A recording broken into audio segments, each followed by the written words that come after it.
I'm Terry with Towers Murray Plumbing, here to show you how to repair a toilet roll holder.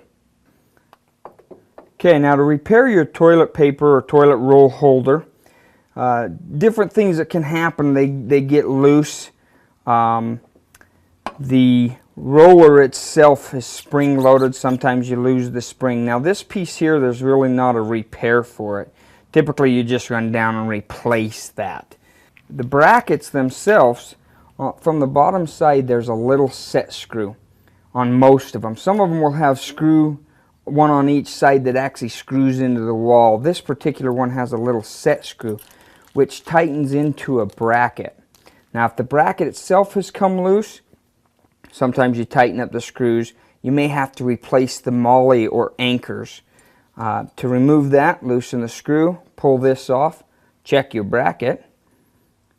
Sometimes it's just a matter of tightening this piece itself, tightening the little set screw up. Otherwise, if this portion is worn from the inside, you'll need to replace that. And again, I'm Terry with Towers Murray Plumbing, and we've showed you how to repair a toilet roll holder.